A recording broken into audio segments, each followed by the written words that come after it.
At the start of another election cycle, the headline flashes, "If the Democrats actually want to win, this is what they have to do." It's a blunt call for change that comes after a new survey by the left-leaning group Data for Progress shows the Democratables enjoy a net negative rating of minus 29 percentage points among swing voters, worse than the minus 25 seen for the Republicans. The message is clear: the party needs to regain credibility with the electorate, especially those key swing voters who decide the outcome of the national vote.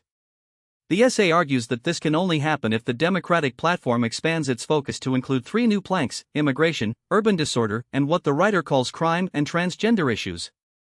The author points out that these are the very topics that many now perceive to be the party's special interest priorities, an image that drains the party of any realistic appeal to the working and middle classes. In a bold move, the author calls for a kind of brutal surgery on the party's own ideology.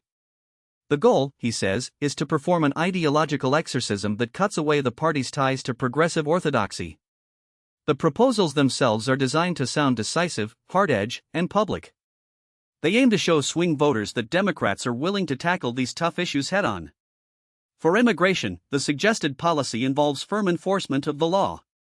The author says Democrats should support strict border enforcement and the deportation of unauthorized immigrants who commit crimes. At the same time, they should offer green cards and a path towards citizenship for those unauthorized immigrants who have been in the country for at least 5 years and have no criminal record, including Dreamers at Atsumi.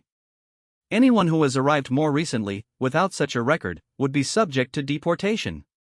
Turning to crime and what the writer refers to as urban disorder, the platform would emphasize aggressive prosecution. The Democratic Party would support the restoration of bail requirements for felonies, lifetime sentences for those convicted of multiple violent crimes, strong enforcement of child support laws, and even the death penalty where voters in a state support it and a jury endorses the measure. Finally, the essay addresses transgender and gender identity issues. The author asserts that there are only two sexes, men and women, and that anyone can identify as the opposite sex. Their claims should be respected and protected from discrimination, but it does not alter their biological sex. Consequently, the platform would bar transgender athletes from sports where a transgender person would gain a competitive advantage over non-fen. Likewise, a trans woman would not, in the author's view, have the right to be incarcerated in a women's prison. The debate over gender-affirming surgery and hormone treatments is complicated, and the author indicates that it continues to be fraught with contradictory assertions. In closing, the writer doesn't shy away from the weight of these recommendations. He says this is a kind of surgical cut for the party, an ideological exorcism, a purification offer that could restore the Democratic Party's credibility and win back the trust of swing voters.